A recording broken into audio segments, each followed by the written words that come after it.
భక్తి ఇప్పుడు మనకి ఫస్ట్ మీ గురించి చెప్పండి ఒక మాట. నా గురించి చెప్పాలా? నేను భవానీ, హైదరాబాద్ ఇక్కడే ఉంటాను. నేను లాస్ట్ 15-16 ఇయర్స్గా జర్నలిస్ట్గా ఉన్నాను. నమస్తే తెలంగాణకి వర్క్ చేశాను, ఆంధ్రజ్యోతికి వర్క్ చేశాను. Now I'm doing my freelancing. నేను ఎట్లా పరిచయం? మీరు ఎట్లా పరిచయం అంటే యాక్చువల్లీ బ్లూ బుక్ వీడియో నాకు ఒక ఫ్రెండ్ నాకు షేర్ చేశారు. ఓకే, సంథింగ్ ఈజ్ ఇంట్రెస్టింగ్ చూడు అని చెప్పి ఒక ఫ్రెండ్ షేర్ చేశారు. ఆయన పేరు చక్రధర్. ఓకే, JNTU ఆయన కూడా ఫోటోగ్రఫీలో ఆయనకి BFA ఉందన్నమాట. సో ఆయన షేర్ చేసి సంథింగ్ ఈజ్ ఇంట్రెస్టింగ్ చూడు అని చెప్పి ఆ వీడియో చూసిన తర్వాత నేను ఇంకో వరుస పెట్టి ఒకటి చూసుకుంటూ వెళ్ళాను వెతికి. ఓకే, అట్లా మీరు నాకు పరిచయం. అండ్ అప్పుడు అనుకున్నాను అనమాట. ఆ తర్వాత అష్టావక్ర గీత బాగా నేను ఫాలో చేసిన. ఓకే, చాలా ఎపిసోడ్స్ చూసిన, మోస్ట్లీ చూసిన. అయితే ఇప్పుడు నేను మీతో మాట్లాడాలనుకున్నది ఏంటంటే భక్తి ట్రెండ్ అవుతుంది. ఆధ్యాత్మికతలో కూడా అసలు ఆధ్యాత్మికత కంటే కూడా భక్తి బాగా ట్రెండింగ్లో ఉంది. మీరు మనం ఇప్పుడు యూట్యూబ్ వీడియోస్లో బాగా సెల్ అవుతున్న వీడియోస్ భక్తి వీడియోస్. అసలు భక్తిని మీరు ఎట్లా డిఫైన్ చేస్తారు? ఇప్పుడు ఉపదేశ సారం మొత్తం ఇప్పుడు ఆల్మోస్ట్ పూర్తిగా వస్తుంది. అందులో 30 శ్లోకాలు ఉన్నాయి. ఇప్పుడు రాస్తున్నా కాబట్టి ప్రస్తుతం అది ఎందుకు ఆలోచనగా వచ్చింది. దాంట్లో ఓపెనింగ్ కపుల్ ఆఫ్ శ్లోకాలన్నీ కూడా భక్తి మార్గం గురించి చెప్తారు రమణ మహర్షి. అంటే ఆయన చెప్పింది భక్తి దగ్గరే ఆగిపోవద్దు అని. ఇప్పుడు భక్తి అంటే నథింగ్ బట్ మనం ఏం చేస్తాము, ఏ పూలు పెడతాము, లేకపోతే ఏ మంత్రాలు చదువుతాము, ఇదంతా కాదు. నీ యొక్క ఇంటిగ్రిటీ ఈజ్ భక్తి అనమాట. Basic how integrated you are, okay, అది ఇంపార్టెంట్ తప్ప నువ్వు ఏం చేస్తున్నావు ఇంపార్టెంట్ కాదు. కానీ ఇప్పుడు ఏమైతుందంటే అంటే పూర్ణ శ్రద్ధ భక్తి, పూర్ణ శ్రద్ధ భక్తి, అది భక్తి కిందకి వస్తుంది. ఇప్పుడు రియల్ క్వశ్చన్ ఇది. ఓకే, మీనింగ్ తెలిసింది. ఇప్పుడు ఒక అమ్మ పొద్దున ఒక 1 అవర్ పూజ చేస్తుంది పూర్ణ శ్రద్ధలో. అంటే తాను మంచిగా స్నానం చేసింది, మంచి ప్రసాదం తీసుకొచ్చింది, మంచి పూలు ఏరుకొచ్చింది, మంచి నూనెనే పోసింది, తర్వాత ఫోన్లు వచ్చినా అటెండ్ చేయడం లేదు. She's clean in all aspects. అక్కడి నుంచి తను ప్రతిదాన్ని అలా పెడుతుందంటే శ్రద్ధ అంటే ఏమిటి? ఎరుకలో ఒక చేష్టను చేయడం. You are aware of your each actions. అన్కాన్షియస్గా ఒక్కటి చేయడం లేదు. అంటే ఏదో ఇట్లా అనుకుంటా పూలు ఇట్లా అనుకుంటా కూడా చేయొచ్చు, తూతు మంత్రంగా చేయడం లేదు. ఇప్పుడు రియల్ క్వశ్చన్ ఏంటంటే మనం ఆ పావు గంట సేపు లేదా 1 అవర్ పూర్ణ శ్రద్ధలో పూజించామనుకుందాం. మరి మిగతా 23 అవర్స్ లైఫ్ నీదేమిటని నువ్వు చెప్పాలి. ఒకవేళ ఎవరన్నా పూర్ణ శ్రద్ధని కొనసాగిస్తే వాడు నిజమైన భక్తుడు. బేసికలీ 24 అవర్స్ పూర్ణ శ్రద్ధ ఉందనుకో, అప్పుడు ఆ మనస్సు ఎట్లుంటుంది, ఆ మనస్సు పొందే సంవేదన. ఎగ్జాంపుల్, నేను ఎంత శ్రద్ధగా ఒక పూలు అయితే సమర్పిస్తున్నానో వాషింగ్ మిషన్లో, అంతే శ్రద్ధతో నేను బట్టలు ఇసిరేసాను. ఎవరో వస్తే దేవుడికి ప్రసాదం ఎట్లయితే పెట్టానో నా శత్రువు కూడా నేను అన్నం అట్లే వడ్డించాను. ఒకవేళ ఇట్లా కనుక చేసినప్పుడు భక్తి నిర్వచనం పూర్తిగా మారిపోతుంది. అదర్వైజ్ ఇప్పుడు సమాజంలో ఉన్న మీరు భక్తి మూవ్మెంట్ లేకపోతే ట్రెండింగ్ భక్తి అన్నారు కదా, దాని డెఫినేషన్ వేరే. అదే అంటున్నా. ఇప్పుడు ట్రెండింగ్ భక్తి ఇప్పుడు అదే ఉంది. ఫలానా రంగు ఒత్తులతో, ఫలానా రంగు గాజులు వేసుకొని ఏవో పెట్టి ఏదో చేసి రకరకాలుగా చెప్తున్నారు కదండి. ఒక్కొక్క రకంగా ఎవరికి నచ్చింది సినిమా లాగా, ఎవరికి నచ్చిన స్టేట్మెంట్ వాళ్ళు తీసుకుంటున్నారు. కానీ నీ అంతఃస్థలంలో ఒక అంతర్ పరివర్తన కోసం ఇదొక మార్గం, ఇదొక మాధ్యమం అని గుర్తించిన వాడికి భక్తి వేరే. ఫస్ట్ కావాల్సిన ఎరుక ఏంటంటే ఇది ఈ లోపల జరిగే ఒక గొప్ప మార్పుకి ఇది నాంది అనుకోగలగాలి. అద్భుతమైన ఒక స్టేజ్ కి మనం చేరుకోవడానికి మొదటి మెట్టు నేను ఎలా ఉంటుందంటే, దేవాలయంలోకి వెళ్ళి నువ్వు భక్తిని ప్రదర్శించడం, గురు సమక్షంలో భక్తిని ప్రదర్శించడం అంటే ఎటువంటిది? కార్ నేర్చుకున్నప్పుడు ఒక ఎంటీ గ్రౌండ్ లో తిరుగుతావు, అక్కడే ఆగిపోకిందా. So come out of road మీదకి రా, ట్రాఫిక్ లెక్క రా, అఫ్జల్ గంజ్ కూడా పో. అట్లా ఒక గురువు సమక్షంలో పూర్ణ శ్రద్ధ ఏర్పడ్డది, వెంకటేశ్వర స్వామి సమక్షంలోనూ పూర్ణ శ్రద్ధ ఏర్పడ్డది. ఇప్పుడు ఆ పూర్ణ శ్రద్ధని అన్నింటిలోకి తీసుకొనిరా. ఈ పూర్ణ శ్రద్ధ నెలకొంటున్న కొద్దీ అఫ్జల్ గంజ్లోకి కూడా పో, అన్ని ప్రాపంచిక వ్యవహారాల్లోనూ పడు. స్టిల్ ఈ పూర్ణ శ్రద్ధని మిస్ కానియకుండా చూడు.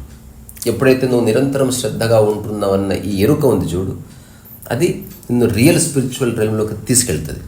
అట్ట కాకుండా ఓన్లీ 1 hour నేను శ్రద్ధగా ఉంటాను అనుకున్నావా, దెన్ నీ ఒక భావనాత్మకమైన ఒక జోన్లో కాసేపు ఉంటా ఉంది. సో భక్తి భావనాత్మకంగా, భావనలకు అతీతం. భక్తి ఆలోచన కాదు, చేష్ట అవ్వాలి, ఆచరణ అవ్వాలి. అంతఃశుద్ధిగా లోపల నుంచి. ఈవెన్ బయట చేసేదాన్ని కూడా కనబడాలి అది. బయట చేసే అంధభక్తి కానీ, మూఢభక్తి కానీ, అతిభక్తి కానీ, లేదా సీజన్ బేస్డ్ భక్తి కానీ, ఇదంతా టైంపాస్ కోసం చేసుకొని, కానీ the real crux of devotion ఎక్కడుంది అంటే నీ యొక్క attentiveness towards whatsoever you encounter. Okay, అక్కడ చివరికి ఎక్కడ నిలుపుతుంది? నేను సమశ్రద్ధలో నిలుపుతుంది. పూర్ణ శ్రద్ధ కాస్త సమశ్రద్ధలో మారుతుంది. ఓకే, నిష్కామ భక్తి, సకామ భక్తి అని 2 రకాలుగా డిఫైన్ చేస్తున్నారు. నిష్కామ భక్తి అన్నప్పుడు ఏమీ ఆశించకుండా భక్తిలో భగవంతుని సేవలో గడపడం అని ఒక డెఫినేషన్. సకామ భక్తి అంటే నాకు కావాల్సినవి నువ్వు ఇస్తావా అని దేవుణ్ణి అడగడం. ఈ దీనిలో, ఈ సెనారియోలో ఈ మధ్యకాలంలో టూ మచ్ ట్రెండింగ్లో ఉన్న విషయం అఫర్మేషన్స్ అండ్ సంకల్పాలు అండ్ లా ఆఫ్ అట్రాక్షన్ గురించి చాలా ఎక్కువ మాట్లాడుతున్నారు. సేల్ అయ్యే డైమెన్షన్స్ అంతే. ఇంకా చాలా చెప్తున్నారు. అద్దం మీద నువ్వు ఒక ఆలోచన రాసుకో, అది ఎక్కడికి రావాలంటే నీ మొహం నుదురు ఉంటుంది కదా, నీ నుదురు ఉంది కదా, నువ్వు అద్దంలో ఒక దూరం నిలబడాలంట. అప్పుడు నువ్వు అద్దంలో ఒక చోట కనిపిస్తావు. అద్దంలో నీ యొక్క టెంపుల్ కనిపిస్తుంది, అక్కడ రాసుకోవాలి, నేను తప్పకుండా కోటీశ్వరురాలు అవుతాను. ఇప్పుడు నువ్వు నిలబడ్డప్పుడు నీ ఎదురుగా నీ తలరాతలో కనిపిస్తుంది. నువ్వు మాటికి ఎప్పుడైనా వెళ్ళి చూసుకో. సో అట్లా నువ్వు చూసి అది ఇక్కడ రాయబడుతుంది. అట్లా నువ్వు కరోడుపతి అయిపోతావు. అందుకని నువ్వు ఫస్ట్ అయితే మాకు 5,000 కట్టు. ఆఫ్ కోర్స్ అది ఉందిలేండి. కొంతమంది కట్టించుకుంటున్నారు, కొంతమంది ఫ్రీగా కూడా వీడియోలు ఇచ్చేస్తున్నారు. దాంట్లో కాదు, అల్టిమేట్ గా ఎవ్వడికి పక్కవాడి వెల్ బీయింగ్ మీద ఇంట్రెస్ట్ ఉండదు. మనం ఆ పిచ్చి ఆలోచించి బయటపడాలి. ఎవ్రీవన్, ప్రతి మనిషి ఇంకొకటికి అసెట్ అంతే. అదే చెప్తున్నారు కదా, లా ఆఫ్ అట్రాక్షన్ అంటే యూనివర్స్తో నువ్వు కనెక్ట్ అవ్వచ్చు. ఈ కైండ్ ఆఫ్ థాట్ ప్రాసెస్లో యూనివర్స్తో కనెక్ట్ అవ్వచ్చు. ఈ కైండ్ ఆఫ్ ఆలోచన ధోరణిలో నువ్వు యూనివర్స్తో కనెక్ట్ అవ్వచ్చు లాంటిది. ఇది కూడా ఒక 1 dimension ఆఫ్ స్పిరిచువాలిటీ కింద నవడేస్ రన్ అవుతుంది కదా. దాన్ని మనం ఎట్లా అనుకోవచ్చు? అసలు అదంతా అబద్ధం. బాగుంటుంది, ఇది మైండ్ గేమ్. నువ్వు ఏం అట్రాక్ట్ చేస్తావు, దానికి తగ్గ భూమికి నీలో ఉన్నప్పుడు అది ఒరిజినేట్ అవుతుంది. నీ స్టూపిడిటీ బేసికల్గా నీకున్న స్టూపిడ్ ఆలోచనలు నువ్వేదో చేసి అట్రాక్ట్ నీ వైపు నువ్వు ఏం కోరుకుంటున్నాడు? అబ్బా, మనిషి 90% మంది కొంత డబ్బు కోరుకుంటారు. వాడి దగ్గర లేనిది కోరుకుంటున్నాడు చూడు. వాడి దగ్గర అనంతంగా డబ్బు ఉంటే లా ఆఫ్ అట్రాక్షన్ లేదు, ఏం లేదు. ఆ డబ్బుని ఎట్లా కాపాడుకోవాలి, ఎక్కడ ఇన్వెస్ట్ చేయాలి ఆలోచిస్తా ఉంటారు. అప్పుడు లా ఆఫ్ అట్రాక్షన్ గురించి ఆలోచించాల్సిన అవసరం. ఇప్పుడు ఎవరికైతే ఆస్తమా ఉందో వాడే గాలి గురించి ఆలోచిస్తాడు. నువ్వు హాయిగా శ్వాసిస్తున్నావు, నేను నా గాలిని అట్రాక్ట్ చేస్తాను ఎందుకు అనుకో, అది నీకు అంటే అవైలబుల్ ఉంది. సో అవసరం లేదు. కానీ ఒక్కొక్క మైండ్కి ఒక్కొక్క టెండెన్సీ ఉంటుంది. అందుకని వాడిని తృప్తిపరిచే కాన్సెప్ట్ కోసం చూస్తూ ఉంటాడు. అంతేందుకు సినిమా బాగుందా లేదంటే నాకు నచ్చితే బాగున్నట్టు అక్కడ వచ్చి ఆగమ్మని. సో అట్లనే నాకు నచ్చే కాన్సెప్ట్ అది. వీళ్ళు కోరే కోరికలు త్రూ లా ఆఫ్ అట్రాక్షన్ ద్వారా అదే సబ్ కాన్షియస్ లెవెల్లో దాన్ని అదంతా ఎవరో చెప్తే తెలుస్తుంది వీళ్ళకి. నా సబ్ కాన్షియస్ తెలియదు, సూపర్ కాన్షియస్ తెలియదు, సూపర్ కాన్షియస్ తెలియదు, అసలు ఇంట్లో చీపురు ఎక్కడుందో తెలియదు వీళ్ళకి. వాళ్ళు పెట్టిన కీ ఎక్కడుందో తెలియదు, ఏ ఛానల్ ఎక్కడుందో తెలియదు, భూమి మీద ఎన్ని ఊరున్నాయో తెలియదు. ఊరికే అట్లా వేరే వాళ్ళు చెప్పడం వల్ల మనం బ్లైండ్గా రిపీట్ చేస్తాం ఆ వర్డ్ని. ఇప్పుడు సబ్ కాన్షియస్ ఉన్నట్టు ఎవరికి తెలుస్తుంది? Somebody is conscious about it. So consciousness prevails. At least I know that I'm stupid. So తెలుసుకునేది ఒకటి ఉంది. సో అందుకని థియరీలు చాలా ఉన్నాయి. మోర్గన్ ఫ్రీమన్, మోర్గన్ హస్సెల్ లాంటి వాళ్ళు, లేకపోతే వాళ్ళు సక్సెస్ అంటుళ్ళు అనంతంగా కొన్ని మాట్లాడారు. బుక్స్ చెప్తారు వాళ్ళు వరుస పెట్టి ఒక 10-15 బుక్స్ చెప్తారు. చెప్తారు, బట్ ఆ పుస్తకాలు రాసిన వాళ్ళు కూడా సఫర్ అయ్యే ఉన్నారు. వాళ్ళ లా ఆఫ్ అట్రాక్షన్స్లో ఈ పుస్తకం బయటకు వచ్చింది. వాళ్ళు ఏదో అట్రాక్ట్ చేయాలని ట్రై చేస్తుంది. పుస్తకం ఒక మాధ్యమం అయింది నువ్వు పేరు ప్రఖ్యాతులు సంపాదించడానికి, డబ్బు సంపాదించడానికి. నీ దగ్గర ఆల్రెడీ డబ్బు ఉందనుకో, అప్పుడు పుస్తక రచన అనేది డబ్బు సంపాదనకు మాధ్యమంగా ఉండదు. You just express your self and you forget అంతే. అట్లా ఇప్పుడు ఎగ్జిస్టెన్స్లో ఒక ఫ్లవర్ చేసేది నువ్వు చేస్తావు. అప్పుడు అది ఎవరిని అట్రాక్ట్ చేయాలనుకోవట్లేదు, తన పొటెన్షియల్ తను ఆవిష్కరించి వదిలేస్తుంది అట్లా. సో అక్కడికి వచ్చి నిలబడితే జీవితం చాలా బాగుంటుంది. అదర్వైజ్ అంతవరకు ఆ గోడకి ఈ గోడ గుద్దుకోవాల్సిందే. ఎవరైనా యవ్వనంలో ఉన్నప్పుడు కాస్త కండలు గట్టిగా ఉంటాయి, బొక్కలు మంచిగా ఉంటాయి, అందుకని నువ్వు ట్రై చేస్తావు. అసలు చేయవలసింది అసలు హ్యూమన్ లైఫ్ యొక్క కోర్ ఏమిటి, నీ పొటెన్షియల్ ఏమిటి, దాన్ని ఎట్లా పాలిష్ చేసుకోవచ్చు, దాన్ని ఎట్లా ప్రజెంట్ చేయొచ్చు, అసలు ఉన్నది అనుభవించగలడానికి సామర్థ్యం ఉందా లేదా, నువ్వు ఏదేదో కోరుకుంటున్నావు బట్ వచ్చిన తర్వాత నువ్వు దాన్ని అడ్రస్ చేస్తున్నావా, ఈ క్షణం ఆల్రెడీ నీ లైఫ్లో ఉన్న వాటిని ఏ మేరకు నువ్వు అనుభవిస్తున్నావు, అవి ఎంతవరకు గుర్తించడం, అది ఇంపార్టెంట్. చాలా మంది కరెక్ట్, చాలా మందికి వాళ్ళకి ఉన్నది ఏంటిదో గుర్తే ఉండదు, లేని దాన్ని అట్రాక్ట్ చేయడానికి చాలా కష్టపడుతుంటారు. కరెక్ట్.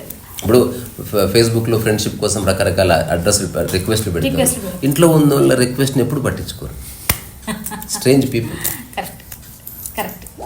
అందుకని devotion in it's true sense is very spiritual. అక్కడ ఇప్పుడు దీంట్లో మనకు కొన్ని పదాలు ఉన్నాయి. యోగం, తర్వాత యోగ, ఆ తర్వాత జపము, ఆ తర్వాత తపము, ఆ తర్వాత స్మరణము,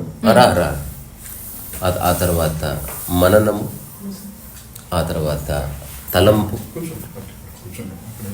ఆ తర్వాత అజపము, ఆ తర్వాత విషయ ధ్యానం. అజపం అంటే జపాని కూడా వదిలేదు. విషయ ధ్యానం, ఆ తర్వాత నిర్విషయ ధ్యానం, ఆ తర్వాత నిర్లిప్తత, నిరాసక్తత, నిమిత్త మాత్రత. ఇవన్నీ స్టేజెస్ ఆఫ్ యువర్ మైండ్.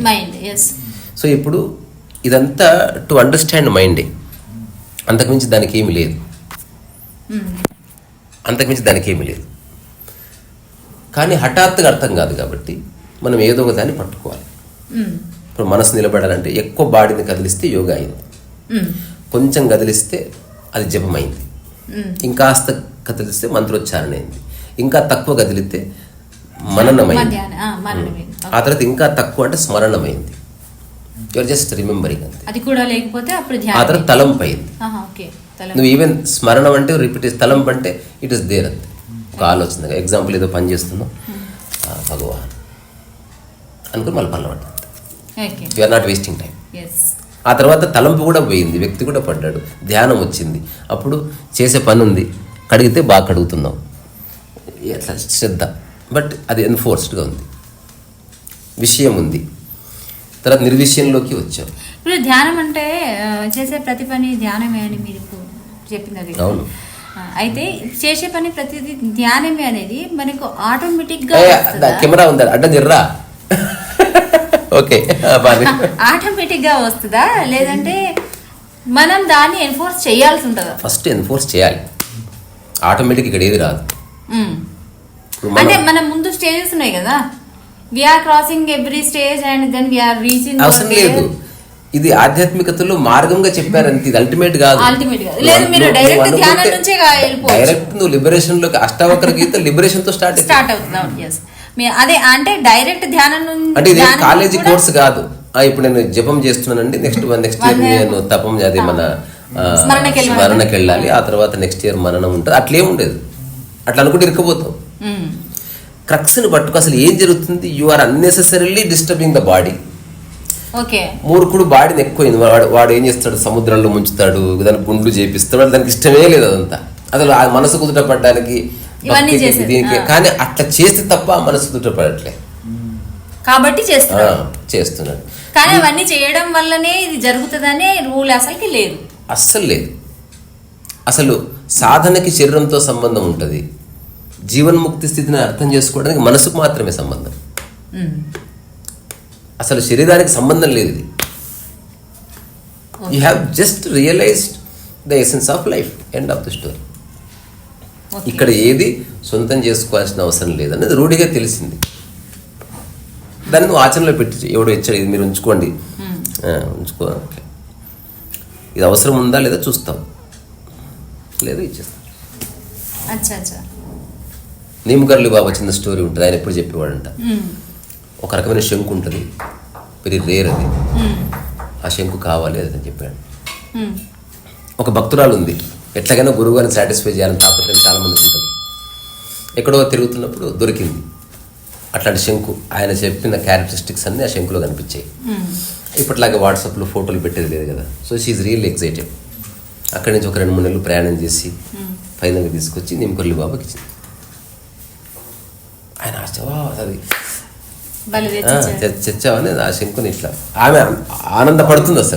అసలు మా గురువు గారిని నేను థ్రిల్ చేసిన ఈరోజు కరెక్ట్ 1 minute కూడా కాలే, ఇది ఎవరైనా తీసేసుకున్నానంట. అప్పుడు ఆమె షాక్ తిన్నా. ఇదేంది సార్ ఎప్పటి నుంచో చెప్తున్నారు, మా గురువు గారిదిగా ఆ శంకు ఉండేది, ముట్టుకొని ఇచ్చేవాడు కదా, చిన్న క్యూరియాసిటీ మిగిలిపోయింది.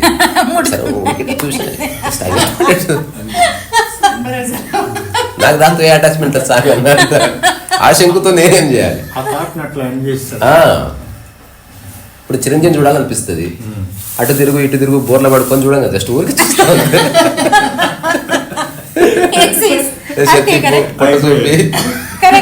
అనం కదా, చూడడంతోనే తాటిల్లిపోయింది. ఆయన దాన్ని రౌండ్ తిప్పి చూశాడంట, అన్నాడంట, దాంట్లో నీళ్ళు పోసుకొని తాగాడంట. వాటి ఒక నిమిషం పాటు ఆమె అబ్బా అసలు మా గురువు గారి జీవితం తరింపజేసిందని అని ఏమో అనుకుంది. ఇది ఎవరైనా కావాలంటే తీసుకున్నట్టు పడేసినట్టు అప్పుడు ఆమె అడిగితే చెప్పాడు, దాంతో నాకేం అటాచ్మెంట్ ఉంది, దాని అవసరం నాకు ఇక్కడ ఉంది. చిన్న ఆలోచన ఉండిపోయింది అంతే. అదేదో ఆకో పుష్పం అనుకో ఎప్పుడో చూసి ఉండేవాడి, అది రేర్ది కాబట్టి వెతుకులాడాల్సి వచ్చింది. దీనివల్ల నా ఒక్క ఆలోచన పోయింది అంతే, దాంతో నాకేం లేదని చెప్పాడు. అయితే మరి మనకి ఎన్నో ఆలోచనలు వస్తాయి కదా, ఒక్కొక్క ఆలోచన అట్లా పోగొట్టుకోవాలంటే కష్టంగా. మరి పోగొట్టుకోవాలి, మీరు జీవిస్తున్నది అందుకు, మనసు అంతము చేయడానికి జన్మ తీసుకుంది. That is also consciousness. అంటే ప్రతి ఆలోచన వెనుక మనం కాన్షియస్ గా ఉండాలని అర్థం. ప్రతి ఆలోచన వెనుక ప్రతి ఆలోచన మీరు అన్కాన్షియస్ గా చేసే ప్రతి ఆలోచన మిమ్మల్ని ఇరికిస్తుంది. మీరు ఎరుకలో చేసే ప్రతి ఆలోచన మీరు విముక్తి చేస్తుంది. అట్లా అడుగు అడుగు. ఇందాక నువ్వు ఆలోచన ఎండ్ చేయడానికి మీరు జన్మ తీసుకున్నావు కదా, అంటే ఇక్కడ భాషలో అది అంటే మన అనుభవంలో తెలుస్తుంది. అట్లా అదేం పుస్తకాలు రాసిన డైలాగ్ కాదు. ఇప్పుడు నీ ప్రయత్నమే పుట్టిన ఆలోచనని ఎండ్ చేయడం ఎవ్రీడే. ఇప్పుడు నీకు ఒక బుకింగ్ వచ్చింది, వీడు కార్ నడుపుతాడు, బుకింగ్ అట్లా హాయిగా సినిమా చూస్తున్నావు, టింగ్ అని మెసేజ్ వచ్చింది, మెసేజ్ రాలే, ఆలోచన పుట్టింది. ఇప్పుడు నువ్వు అతన్ని డ్రాప్ చేస్తా అన్నావు, ఆలోచన ఇప్పుడు నిలబడ్డది గాల్లో. ఇప్పుడు అతన్ని డ్రాప్ చేసావు డెస్టినేషన్, ఆలోచన అయిపోయింది. You have not ended the ride, you have ended the thought. అట్లా ఇప్పుడు ఉపదేశారం ఆలోచన ఎండ్ చేయడానికి రాస్తున్నా నేను, అంతకు మించి ఏ పర్పస్ ఉంది. ఉంది.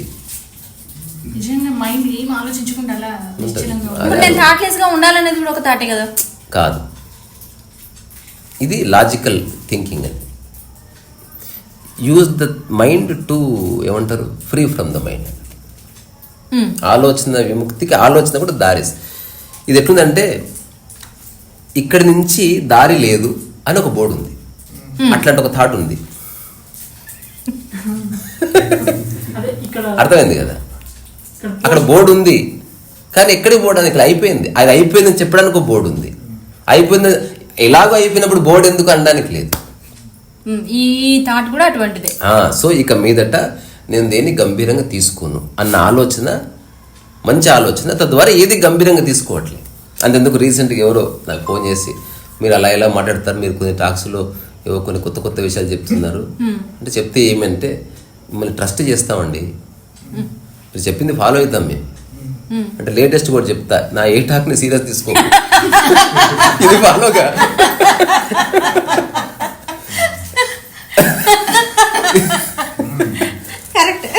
ఆయన హలో హలో హలో అన్న ఏం మాట్లాడలేదు. సార్ ఉన్నారా అంటే, ఉన్నానయ్యా మైండ్ బ్లాక్ అయింది.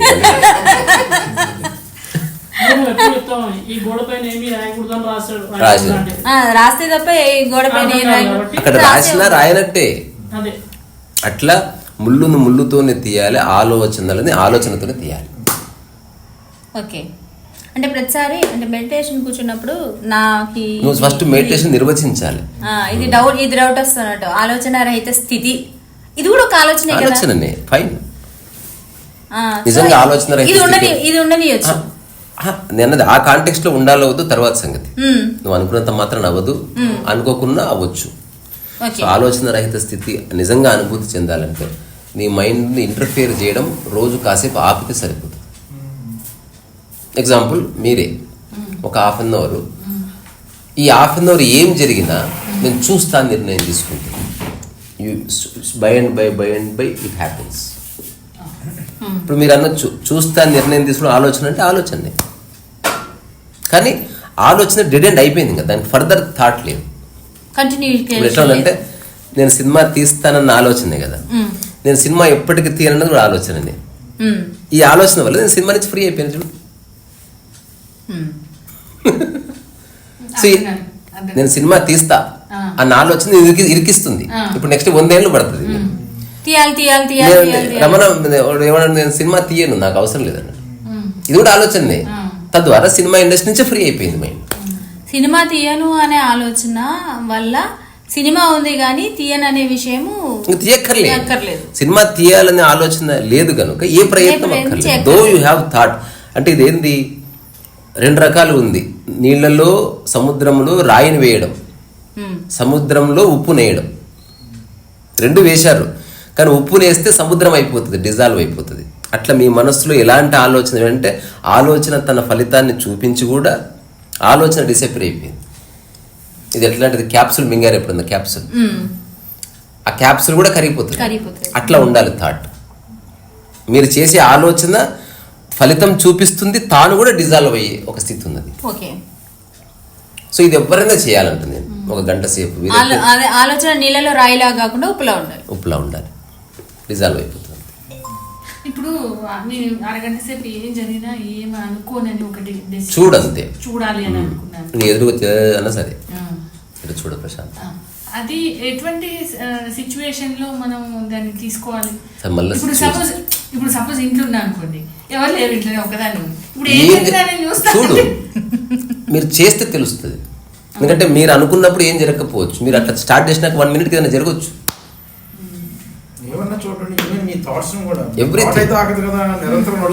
ఆ టైంలో కాలు తిమ్మిరి పడితే చూడండి దాన్ని, చెమట పడితే చూడండి దాన్ని. Don't do anything. మీరు నిజంగా ఉన్నారనుకో, you experience tremendous silence. You actually listen to that silence. Crave అక్కర్లే, ఉత్తగానే వస్తుంది. నాకు చాలా పరేషాన్ అనిపిస్తుంది. ఈ థాట్స్ వస్తున్నట్టు తెలుస్తున్నాయి, ఓవర్ థింక్ చేస్తున్నట్టు తెలుస్తుంది. దాన్ని ఆపే పద్ధతి నాకు రావట్లేదు. మీరు ఆపలేరు, పట్టనట్టు ఉండడమే. ఇప్పుడు బస్ అయితే ఆపొచ్చు, అంటే ఆ పీరియడ్ ఎలాంటి యాక్టివిటీ కూడా చేయకూడదు. ఇనిషియల్గా చేయకుండా ఉంటే బెటర్.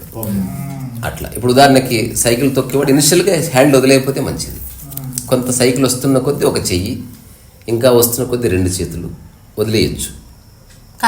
కానీ అటు 2 చేతులు వదిలేసిన వాడిని చూసి మనం అటు డైరెక్ట్ వదిలేస్తే మూతి పనులు రాలుతాయి. అట్లా రమణ మహర్షిని చూసి అట్లా మనం మూతి పనులు రాలుతాయి. అది అల్టిమేట్. అది చేయలేం. కానీ ఇప్పుడు మీకు చాలా ప్రాక్టీస్ అవసరం ఉంది. ఇంకా సైకిల్ ఇప్పుడిప్పుడే సరైన అవగాహన. నేను అంటే ఆచరిస్తూ చెప్తున్నది. ఇప్పుడు ఒక అమూల్యమైన వస్తువుగా చివరికి ఫోన్ కావచ్చు, ఇట్లా పడ్డది, జస్ట్ తీసుకోవడం ఉంది, దాన్ని చూడడం ఉంది, మళ్ళీ వాడుకోవడం ఉంది, నువ్వు ఎంత పని చేస్తున్న పని కొనసాగించడం ఉంది. అంతే తప్ప అయ్యయ్యో ఎప్పుడు ఇట్లనే అవుతుంది, ఇన్ని పైసలు ప్రతి శనివారం ఇట్లా అవుతుంది, ఇట్లాంటివన్నీ. తర్వాత నిన్నెవరో ఇంటికి బంధువులు వచ్చారు, దుష్టశక్తి ఎవరో చెప్పడం. నువ్వు ఇట్లా నమ్మితే ఆలోచనలు వస్తావు. తర్వాత కింద పడితే లేపి దానికి ఏమైందో చూడడం అన్నది స్పిరిచువల్. కింద పడితే ఎందుకు ఇట్లయిందని ఆలోచించడం అది స్పిరిచువల్. అంతే, సింపుల్, అంతే. కరెక్ట్. మీరు మళ్ళీ ఇక్కడికి వద్దాం, మర్చిపోయారు. ఒకటేంది, భక్తులు 2 రకాలని చెప్పారు కదా, సకామ భక్తి, నిష్కామ భక్తి. నిష్కామ భక్తి, నిష్కామ కర్మ. అంటే దేవుడి ముందు అన్ని నీకే తెలుసు నువ్వు ఇచ్చేస్తావు అనే నమ్మకంతో ఉండడమా నిష్కామ భక్తి అనేది, లేకపోతే అసలు ఏమి కోరుకోకుండా ఏమి ఇచ్చినా పర్లేదు అనుకోవడం నిష్కామ భక్తి? ఇచ్చేవాళ్ళు ఎవరు లేరు. ఓకే, అట్లా అన్నప్పుడు అసలు వంట కూడా చేయకుండా నువ్వే చేసి పెట్టాలి చూడు అని. ఒక ఓల్డ్ సామెత ఉంది, దేవుడు నీకు మార్గాన్ని మాత్రమే చూపిస్తాడు, నడవాల్సింది నీవే.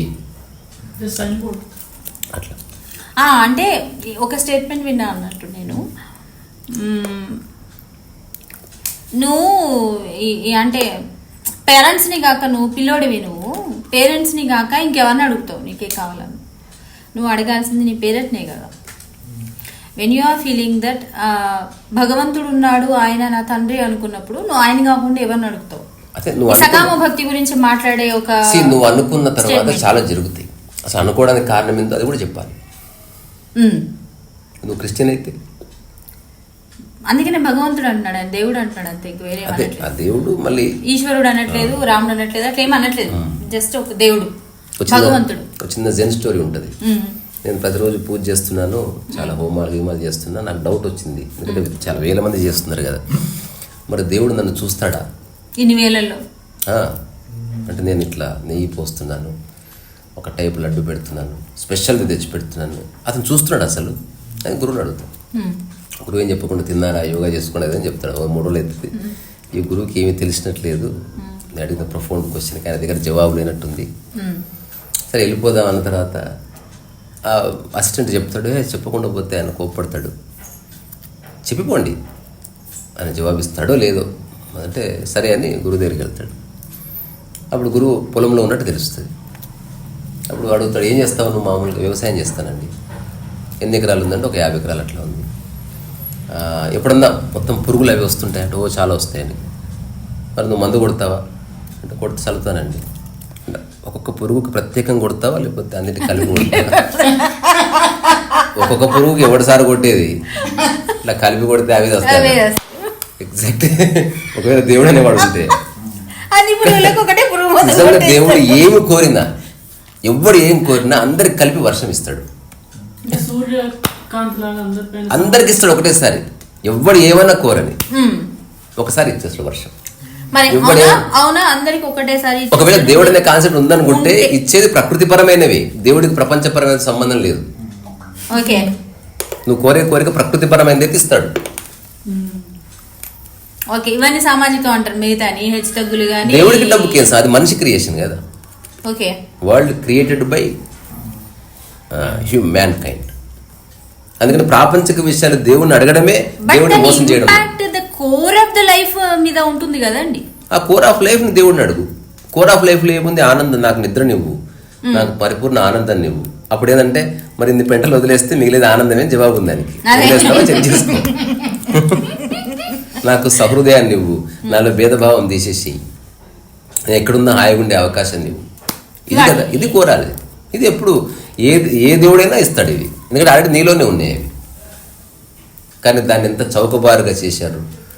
దేవుడిని వీసా కొనుక్కోవడం, వీసాలు ఇచ్చే దేవుడు అనడం, మూర్ఖత్వానికి ఒక ఎండ్ లేదబ్బా, అంతే. ఓకే, మీరు చెప్పిన ఈ మొత్తం సినారియోలో అంటే ఏదైతే భక్తిని up to the end of the ఆధ్యాత్మికత చెప్పుకొచ్చినప్పుడు అక్కడ ఎక్కడ కూడా ఒక డిస్క్రిమినేషన్ గురించి కానీ, ఒక మడి ఆచారం గురించి కానీ, వీటి గురించి కానీ ఎక్కడ రాలేదు. కానీ చాలామంది ఉన్నారు, అంటే ఇప్పటికీ స్టిల్ మడని ఆచారం అని సాటి మనిషిని ఓర్వలేని వాళ్ళు చాలా ఉన్నారు. అదంతా భక్తి కింద చలామణి అవుతుంది. అంటే దేవుడికి దగ్గర అవ్వడం కోసం చేస్తున్న పనిగా దాన్ని ప్రొజెక్ట్ చేస్తారు. మనం దాన్ని ఎట్లా చూడాలంటారు? పట్టించుకోవద్దు అంతే, అది వాళ్ళ స్టూపిడిటీ. బట్ సఫర్ అవుతుంటారు కదా, దట్ ఈస్ ద రిజల్ట్. అంటే వాళ్ళు సఫర్ అవుతుంటారు, రిజల్ట్ అది.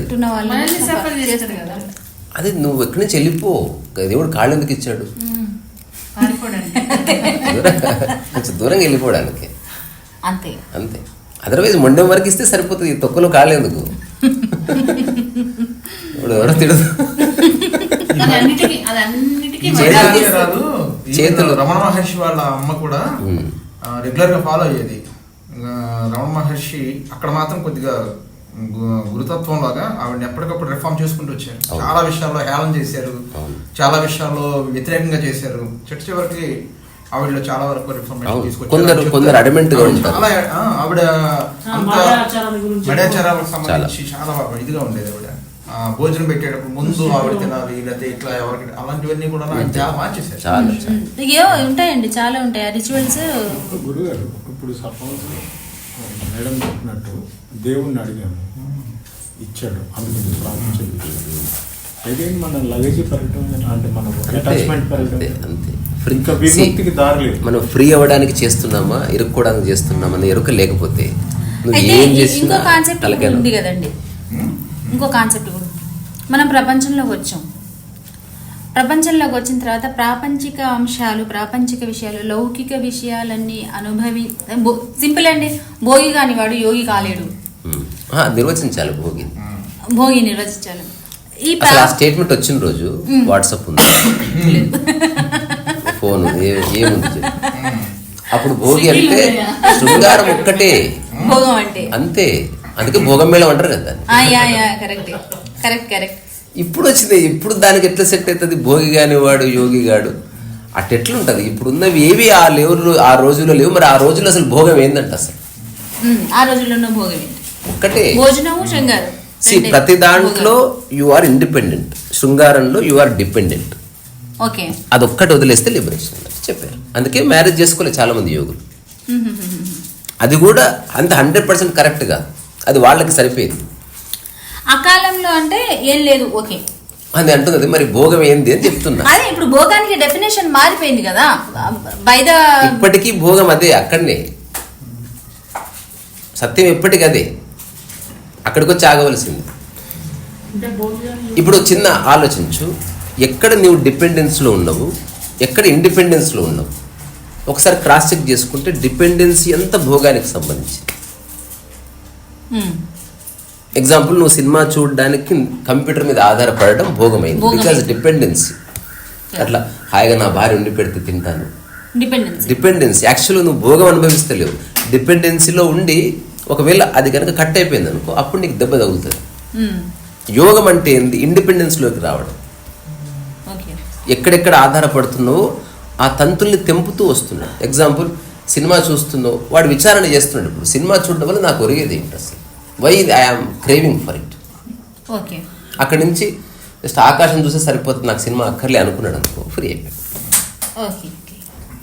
అందుకని సూపర్ఫిషియల్గా భోగం ఉందంటే ఉంది, మరి కాదని ఎవడు చెప్తాడు?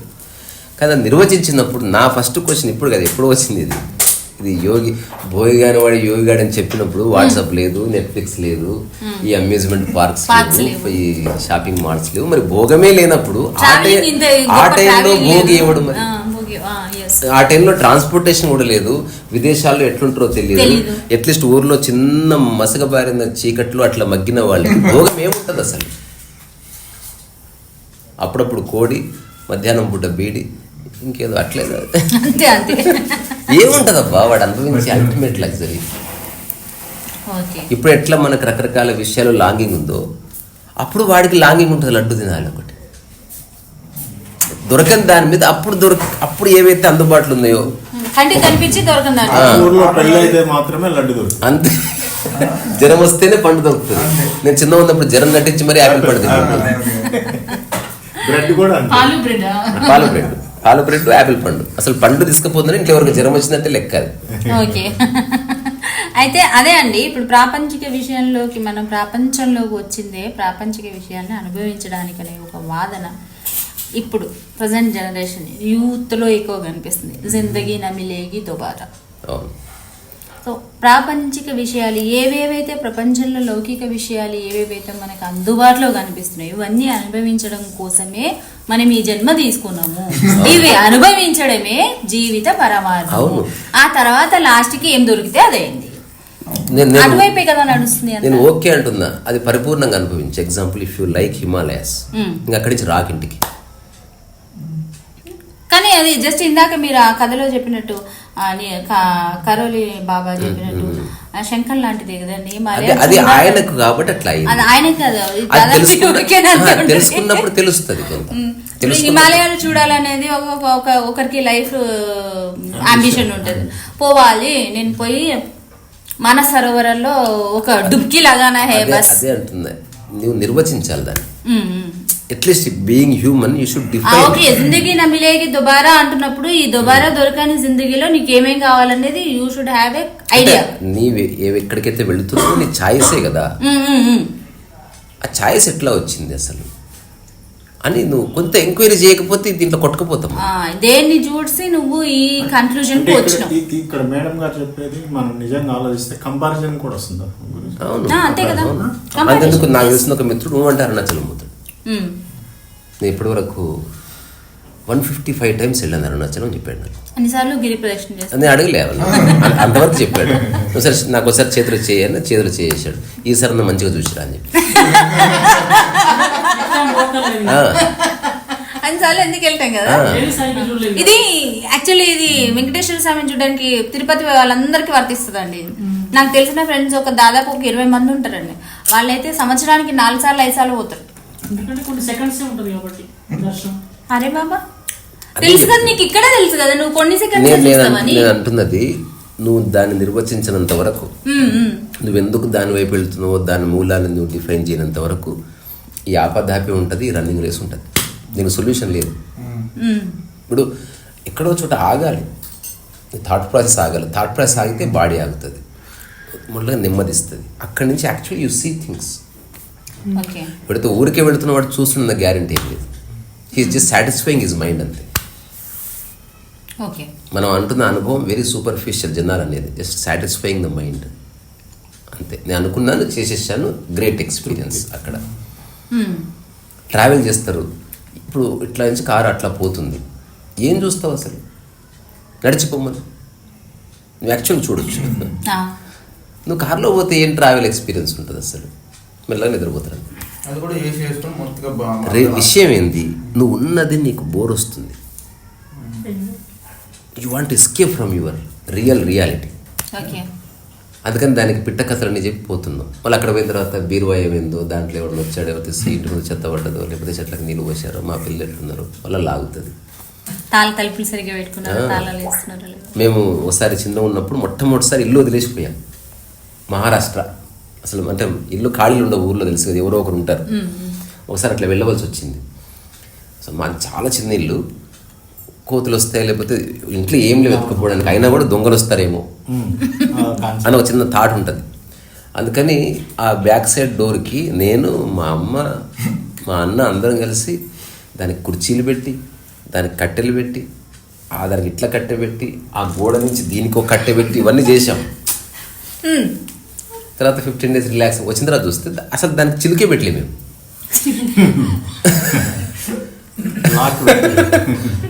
అది ఇట్లాంటి తుప్పుకు పడిపోయింది. అంటే ఇంత ప్లాన్ చేసి మూలాన్ని మర్చిపోతున్నారు. మన ట్రావెలింగ్ కానీ మన భక్తి కానీ to just satisfy mind and you don't like your reality. నువ్వు ఉన్నది అనుభవించే సామర్థ్యం కోల్పోయి కోరుకుంటా ఉన్నావు. ఇంకోటి ఏది సరిగ్గా చూడటం లేదు. ఇప్పుడు ఈ టెంపుల్ చూసొచ్చాము, కంచి టెంపుల్, ఇట్లా చూస్తారు అసలు. ఎందుకంటే ఈ పుస్తకం అంతా ఇట్లా చదివి పుస్తకం చదివిస్తున్నారు అసలు. అక్కడ బాసిం పట్టేసుకొని ఒక 1 month ఉండి అసలు ప్రతి అణువణువు చూడు, బీ రిలాక్స్డ్. అక్కడి నుంచి ఒక ప్రశాంతతలో చూడు అసలు. మాట్లాడకు, ఎవరికి ఏం చెప్పకు, ఫేస్బుక్ పోస్టులు పెట్టకు, చూడు అసలు, ఎక్స్పీరియన్స్. అప్పుడు తెలుస్తుంది ఈ అన్ని దేవాలయాల మూలంలో ఉన్నది ఒకటే దేవాలయం, పడిపోతుంది. ఒకటి చూసినా అన్ని చూసినట్టే. ఇది ఎట్లా ఉంటుందంటే రుచి పడిపోతే పదార్థం పడిపోతుంది.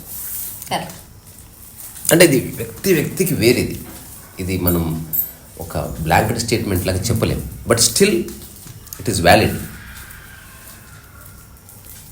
కాబట్టి ప్రపంచంలో ఉన్నాం కాబట్టి కావాలని ఏదో ఒక పనికిరాని పిచ్చి పెట్టుకొని దాంట్లో బిజీగా ఉంటాం మంచిది. అట్లా అవసరం లేదు. అసలు నువ్వు ఏ పని చేయాల్సిన అవసరం లేదు. ఇప్పుడు నీకు తినడానికి ఇంత తిండి ఉండి నీకు బ్యాంకులో నెలకి ఖచ్చితంగా ఒక 10,000 వస్తాయి, సొంత ఇల్లు ఉందనుకో, అసలు డోంట్ డూ ఎనీథింగ్. ఎగ్జిస్టెన్స్ని డిస్టర్బ్ చేయకు, ప్రకృతిని నాశనం చేయకు, సాటి మనిషిని డిస్టర్బ్ చేయకు. Be relax. రియల్ ఎక్స్పీరియన్స్ ఏంది? You are not doing anything. నీ మైండ్ ఎటువైపు పుష్ చేయడం లేదు. తద్వారా ఈధర్ ఎక్స్పీరియన్స్ ఉంది లేదా ఎక్స్పీరియన్సర్ ఉన్నాడు, ఇద్దరు లేరు. చాలామంది చెప్పింది నేను చెప్తున్నా, బట్ అర్థం చేసుకోవడం కష్టం. There is nobody to claim. Claim చేసే వాళ్ళు ఏంటంటే ఎక్స్పీరియన్స్ ఉంది, బట్ ఎక్స్పీరియన్సర్ లేడు. ఓకే. సముద్రం ఉంది, సముద్రుడు లేడు. సముద్రం ఉంటుంది కానీ సముద్రం లేడు. సముద్రం కనిపిస్తుంది నాకు. అదే లాస్ట్ స్టేజ్ అన్నీ కూడా మూలంలో లైవ్ అయిపోతుంది. అదే ఆలోచన పడిపోవడమే లయం అంటే. ఓకే. ఇప్పుడు ఇందులో లయ అన్నది వినాశనం అవ్వాలి అంటాడు రమణ మహర్షి. అంటే ఆలోచన లయం అంటే ఇట్ రిపిటేటివ్గా వస్తూ ఉంటుంది. ఇప్పుడు ప్రకృతి పరంగా ఆకలి, ఒక సైకిల్ వస్తుంది, మళ్ళీ ఆకలి, టంగ్ ఆకలి, టంగ్ ఆకలి. అట్లా మనం సరిగ్గా చూస్తే మన డే అంతా, మన సంవత్సరం అంతా కొన్ని పనులు రిపిటేట్ చేస్తుంది అంతే. అందులో పూజ ఉంది, మాక్సిమం ఉంటాయి అట్లనే అన్నిట్లో. సో ఆ రిపిటేషన్, సో ఈ రిపిటేషన్ అన్నది మనిషికి బోర్డమ్ క్రియేట్ చేస్తుంది. How to get rid of. అందుకని ఈ రిపిటేషన్ ఏంది, ఈ అనుభవం అయిన తర్వాత ఆ అనుభవానికి సంబంధించిన అన్నిటినీ నువ్వు జస్ట్ మనసుకు పట్టుకోలేదు. తద్వారా నెక్స్ట్ టైం చేసినప్పుడు again it's for the first time you are doing it. Mind reset అంటే ప్రతి పూట ఆకలి కొత్తగా అవ్వాలి అంతే. సో ఆకలి విషయంలో చేస్తున్నావు అది అలాగే అవుతుంది. అలాగే అవుతుంది. అదే ఆకలి అవుతుంది అంటే నిజమే.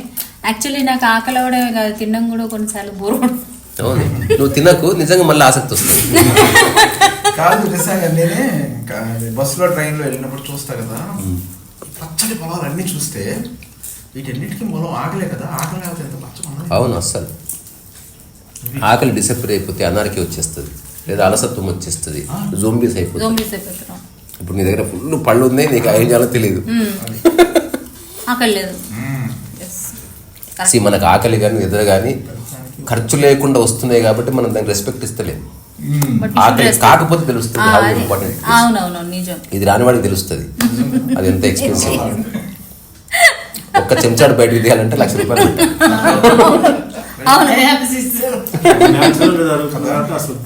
అందుకే మనం రెస్పెక్ట్ ఇస్తాం. కరెక్ట్.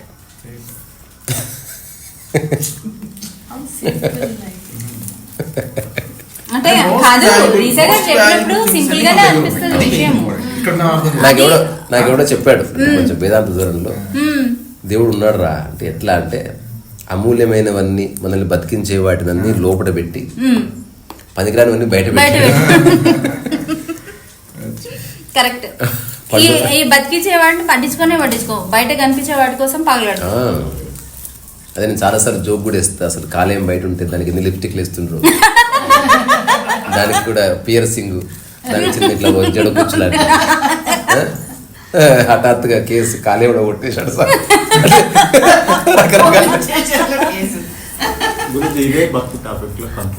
కంక్లూజన్ పూర్ణ శ్రద్ధ.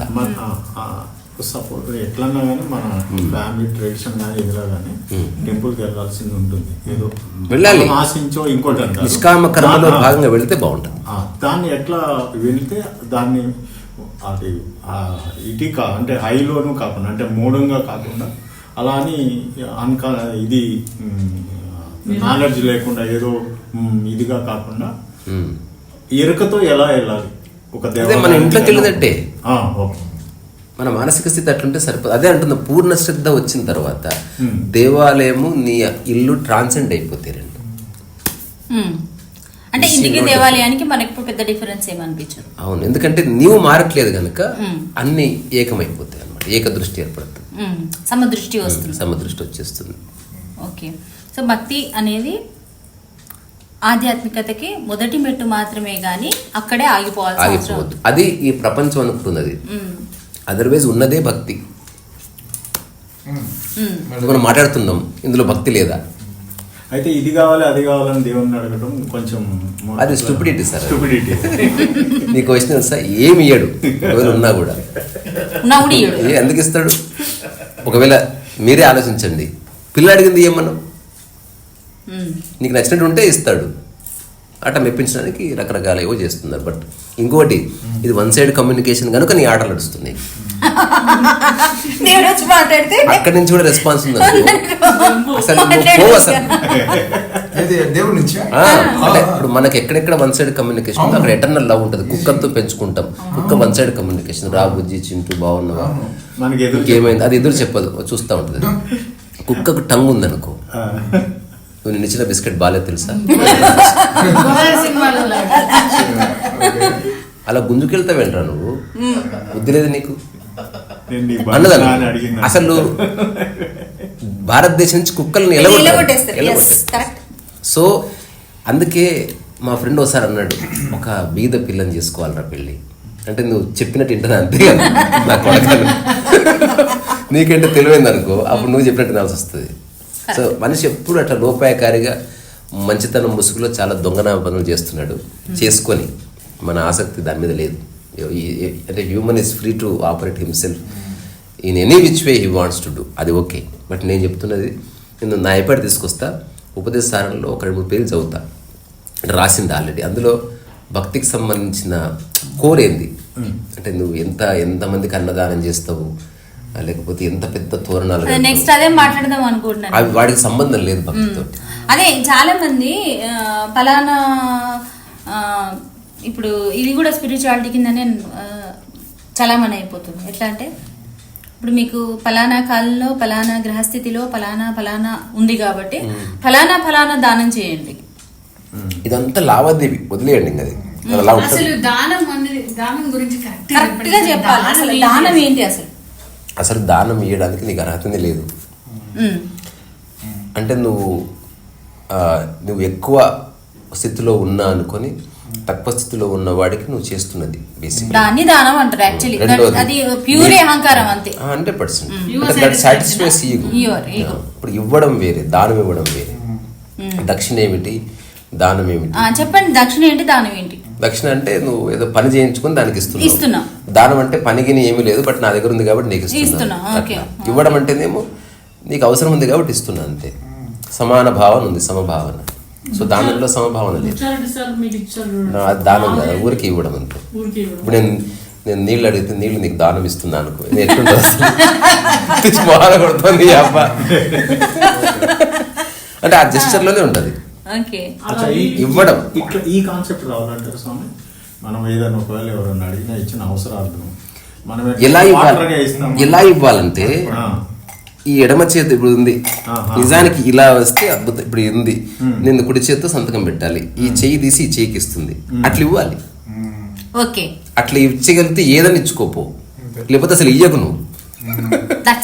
మనం ఇచ్చే బోడి దానం సమాజానికి అక్కర్లే. ఏమిస్తారు సార్ దానం పేరు మీద? వాడికి ఉన్న దాంట్లో ఒక ఎంటిక, దాంతో వాడు పొందే ఈగో అనంతం. 2-3 సార్లు హెల్ప్ చేస్తే తర్వాత వాడు నేను చెప్పినట్టు రకరకాలుగా చేసుకొని, అది జస్ట్ నీకు నువ్వు చేసుకున్నట్టు అనుకుంటే అసలు మొత్తం అర్థం మారిపోతుంది. నువ్వు ఎవరికో చేస్తున్నావు అనుకున్నప్పుడు అర్థం మారిపోతుంది. అంతే, అలాగే ఉంటుంది సమాజం. అది గుర్తించాలి మనం. నేను అంటున్నా, మనం మారదాం, మన థాట్ ప్రాసెస్ మార్చుకుందాం. ఈ రెడిక్యులస్లీ బ్యూటిఫుల్ వరల్డ్ లో మనం కోఎగ్జిస్ట్ అవుతూ లిబరేట్ అయి ఉందాం. We're not here to change anybody, because nobody వాడిలో స్ఫురణ కలగనంత వరకు ఎవడు చెప్పినా మార్చడం అనేది సాధ్యమయ్యే పని కాదు. లింగ మార్పిడి చేయొచ్చు, చిన్న అనస్థీషియా, ఒక 2 కత్తెరలు చాలు. నేను ఐప్యాడ్ తీసుకొస్తా. ఐప్యాడ్ అక్కడ ఇక్కడి అదే పెట్టుకుందాం. ఇదంతా ఉపదేశారు. మీరు ఎందుకు చైత్రాతలోనే ఉండాలనుకున్నారు? నాకు చేతులు ఉన్నాయి కాబట్టి. అందరికీ ఉన్నాయి కదండి. రాయి మరి, మీరు ఎందుకు కంటితోనే చూద్దాం అనుకుంటున్నారు అన్నట్టు. ఇప్పుడు ఏది చేయగలదు దాంతో పరిపూర్ణంగా చేయడం. ఇప్పుడు టెక్నాలజీని నేను లేజీ అవ్వడానికి వాడుకోవట్లే, నేను ఇంకాస్త యాక్టివ్ ఉండటానికి కాంప్లిమెంట్ చేయాలి. టెక్నాలజీని ఓవర్ షాడో చేయకూడదు. ఉదాహరణకి ఎంత అనుకున్నా సరే, ఇప్పుడు నా దగ్గర ఒక ప్లాస్టిక్ హ్యాండ్ ఇచ్చి షేక్ హ్యాండ్ దాంతో ఇచ్చాను అనుకో, మీకు నచ్చదు, ఆర్గానిక్ కలవాలి. అట్లా ఇది ప్యూర్లీ ఆర్గానిక్ అన్నట్టు. ఇప్పుడు నేను టైప్ కొట్టాను అనుకోండి, అది మీరు కొట్టినా నేను కొట్టినా ఎవరు కొట్టినా అక్షరాలు అలాగే వస్తాయి. ఇక్కడ ఏంది, నా మనసు తెలుస్తుంది. యాక్చువల్గా ఇది నా యొక్క స్థితి. ఇది ఇందులో ఇది రాసింది నేనే, చివరి అక్షరం రాసింది నేనే. అంటే మొదటి అక్షరం నుంచి చివరి అక్షరం వరకు నేను సమస్థితిలో ఉన్నాను అని చెప్తున్నాను. ఇప్పుడు మీరు పూజ చేసినప్పుడు, పూజ మొదలు పెట్టినప్పుడు అంతమయ్యే వరకు ఒక స్థితిలో ఉంటారా లేదా? అంటే జీవితమే పూజ అయింది. యాక్చువల్లీ జీవితమే ఒక పూజలా ఉండాలి. అంటే రకరకాల దేవుళ్ళు మారువేషాలు వేసుకుని నా దగ్గరకు వస్తారని నాకు అనిపిస్తుంది. అందుకని అందరితో శ్రద్ధగా ఉంటాయి, ఎవడెవడో తెలియదు. కరెక్ట్, బాగా చెప్పారు. ఎమోషన్స్ ని మనం ఎట్లా నిర్వచించవచ్చు? ఎమోషన్ అవసరం లేదు. నువ్వు సగము తెలిసిన దాన్ని బట్టి ఎమోషన్ ఉంటుంది. రెండోది నాది అనుకున్న భావన వల్ల ఎమోషన్ వస్తుంది. అంతకుమించి ఎమోషన్ పెద్ద కారణాలు ఏమి ఉండవు, దానివల్ల ఉపయోగం కూడా లేదు. అంటే ఇప్పుడు ఎమోషన్ ఎందుకు వస్తుంది? నీదనుకున్నది ఏదో వెళ్ళిపోవడం ఎమోషన్ వస్తుంది. అంటే you have given so much importance to something, అది నుంచి వెళ్ళిపోతుంది, అట్లా ఎమోషన్ వస్తుంది. నువ్వు ఎప్పుడు నీ లైఫ్లోకి రాదనుకున్నది హఠాత్తుగా వస్తే ఎమోషన్ వస్తుంది. లేదా నీకు సగం సగం అర్థమైన విషయం ఒక ఎమోషన్ క్రియేట్ చేస్తుంది. ఇప్పుడు ఉదాహరణకి రమణ మహర్షి అనగానే కన్నీళ్ళు పెట్టుకొని కొందరు ఉంటారు, అర్థం కాదు రమణ మహర్షి. మీ ఫస్ట్ బుక్ బ్లూ బుకేనా? కాదు, ఇది notes of mission first book. ఇది ఓకే, ఇది ఒకసారి చూపారా? చూడు. కానీ మీరు లైమ్ లైట్ లోకి తెచ్చిన book blue book first book? అట్లేం లేదు, అట్లా అయింది. అది నువ్వు వాటిని పట్టించుకో. ఇగో ఇది ఊరికి చదువుతా చూడు. ఇక్కడ ఉన్నవన్నీ నీవే, కానీ దేన్ని సొంతం చేసుకో. గాలి నీదే, వెలుతురు నీదే, నీరు నీదే, పూలు పారే నీరు, నిద్రలో నీవు అనుభవించే అకారణ అమర సుఖము నీదే. అన్నీ నీవే, కానీ దేన్ని సొంతం చేసుకోకు. ఇదొక right approach to understand life and living. తర్వాత రమణ మహర్షిని చూడు ఒక్కసారి. అన్నిటినీ గౌరవంగా అనుభవించాడు, దేన్ని సొంతం చేసుకొని మనసుతో. ఏ ఆలోచన బాధించిన స్థితిలో అట్లా నిలిచిపోయాడు. అందుకే అరుణాచలం నుంచి కదలలేదు. ప్రతి క్షణాన్ని నిత్యనూతనంగా అనుభవించే మనసు నిరంతర వర్తమానం. లక్ష్యం లేని, శాశ్వత లక్ష్యాలు లేని మనసు సజీవంగా నిశ్చలంగా ఉంటుంది. తిరిగి తిరిగి వచ్చే ప్రాపంచికమైన ఆలోచనలను గుర్తించి అందులో నిరర్థకతని దర్శించు. మనసు మెల్లగా వినాశనం అవుతుంది.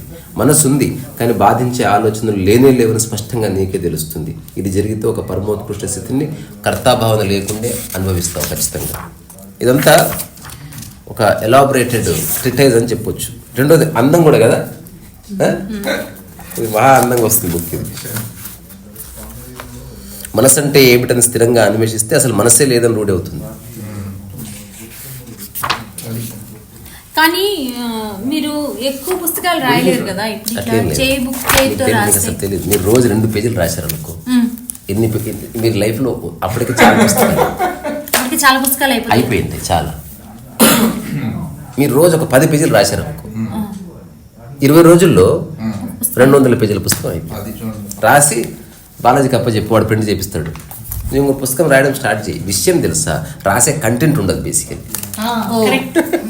మనం అనుకుంటాం నాకు పెయింటింగ్ వేయాలని. ఒకసారి ఇట్లా జరిగింది.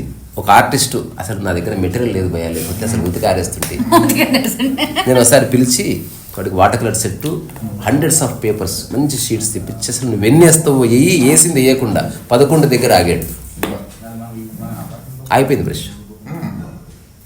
ఏమైందంటే అసలు నాకు మైండ్లో ఉన్నది ఇంతే, గుజ్జలేదు నాకు అని చెప్పాడు.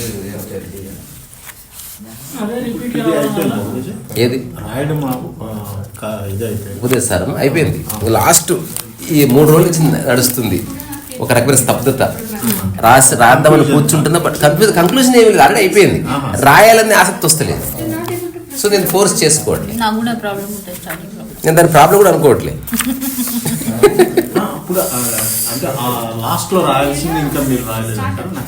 అదే లాస్ట్ 2 చాప్టర్స్ రాయాలి. ఇక్కడ ఉంది చూడుగో, నీ ప్రతి కదలికలో సమశ్రద్ధ తునకిసలాడని రమణ మహర్షిని చూడు, ఆయన పూర్ణస్థితి నీకు సదా తోడు.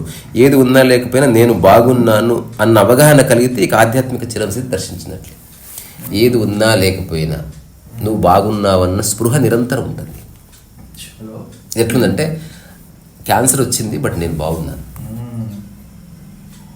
నా భార్య ఎక్కడో లేచిపోయింది, నా కొడుకు తాగుపోతాడుగా నేను